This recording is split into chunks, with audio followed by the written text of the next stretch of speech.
주님의 말씀은 곧 현실이잖아요. 그 말씀은 창조의 능력이잖아요. 우리에게 중요한 것은 듣는 거죠. 주님으로부터 듣는 게 너무나 중요한데 주님은 우리를 부르십니다. 왜? 말씀하시기 위해서. 우리를 부르시는 이유는 우리가 길을 잃었기 때문이죠.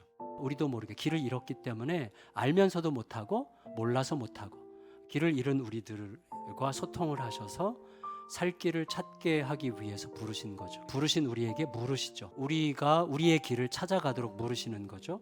왜냐하면 문제의 뿌리는 내가 길을 잃었다는 사실을 모르는 건데, 문제의 뿌리가 무엇인지를 제대로 모르면 돌아갈 길을 찾을 필요를 못 느껴요. 예수님께서 바리새인들에게 질문하신 적이 있습니다. 예수께서 이르시되 너희가 맹인이 되었더라면 죄가 없으려니와 본다고 하니 너희 죄가 그대로 있느니라. 자, 무슨 말씀이냐면 너희 문제의 뿌리는 너희가 본래의 자리에서 벗어나서 볼 수 없는 자가 됐다는 뜻이고, 볼 수 없는 자가 됐다는 사실을 인정하지 않으려고 하는 게 너희의 문제의 뿌리다, 이렇게 말씀하신 거예요. 하지만 너희는 여전히 볼 것을 못 보면서도 볼 수 있다고 주장하고 있으니 참으로 안타깝구나. 이게 이제 예수님의 말씀이었다고 할 수가 있겠어요. 오늘 말씀도 마찬가지죠. 오늘 말씀은 예수님께서 제자들과 함께 호수를 건너기 위해서 이제 함께 배에 오르셨어요.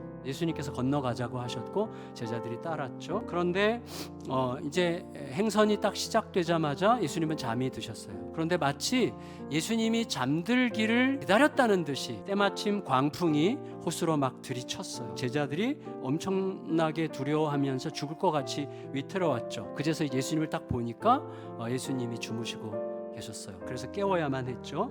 제자들의 그 격렬한 구조 요청에서 이제 깨어나신 예수님께서 먼저 막 미쳐 날뛰던 바람과 파도를 꾸짖으시죠. 그리고 나서 예수님은 곧바로 제자들에게 물으십니다. 너희 믿음이 어디 있느냐?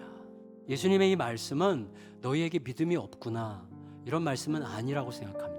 제자들은 분명히 믿음을 가지고 있었죠. 그리고 예수님을 통해서 믿음을 얻게 됐죠. 믿으니까 따르죠. 그러니까 예수님의 말씀은 너에게 믿음이 없구나 라는 한탄이라기보다는 분명히 이미 지니고 있던 그 믿음이 지금 어디로 갔는지 찾아보라는 요청이라고 할 수 있죠. 다시 말하면 이렇게 얘기할 수 있죠. 믿음이 자리가 있다는 거예요. 믿음의 자리는 어디죠? 예수님 앞이죠. 어떤 경우에도 예수님 앞에 있어야 되죠. 여러분, 우리들의 믿음은 늘 의심과 두려움으로 불안해요. 그리고 우리들은 좋은 것보다는 나쁜 것을 훨씬 빨리 믿어요. 그래서 그 나쁜 것에 대한 믿음이 우리의 삶을 지배하는 게 불안이죠. 이때 필요한 건 뭐냐면 내 믿음의 위치죠. 내 믿음이 본래의 자리에서 벗어나서 지금 어디에 있는가를 자기 자신에게 묻고 깊이 성찰하라고 너희 믿음이 어디 있느냐라고 물으신 거죠. 따라서 우리들은 내 믿음의 대상이신 예수님이 지금 내 처지와 상황이 어떻든지 간에 지금 여기 계시다는 사실을 붙들고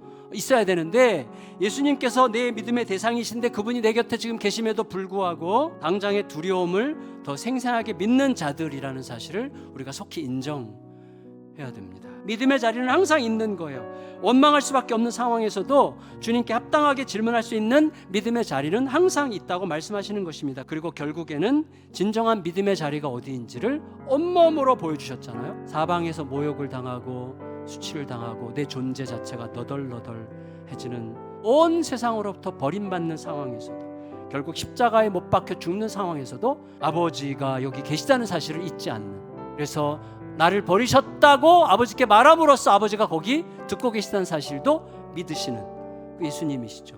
어떤 경우에도 하나님 앞에 그게 믿음의 자리라는 거죠. 그걸 예수님이 온몸으로 보여주셨습니다. 그리고 나를 따르라고 하셨죠. 어떤 처절한 상황에서도 예수님은 영원토록 함께 하실 아버지 하나님을 떠나지 않는 자리가 끝내 믿음의 자리라는 것을 보여주고자 하셨던 거예요. 중요한 것은 내가 어떤 상황에서도 주님을 신뢰하는 방식으로 따르고자 하는 것뿐이에요. 주님은 그걸 보시죠. 그걸 보시고 계속 우리를 아주 세밀하게 다듬어가고 계시는 거거든요.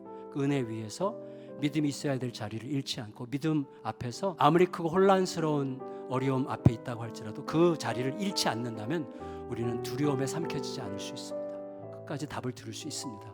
결국 믿음으로 하나님께서 이기게 하시는 길을 걷게 될 것입니다. 그 은혜의 주인공들이 되시기를 예수님의 이름으로 축원합니다.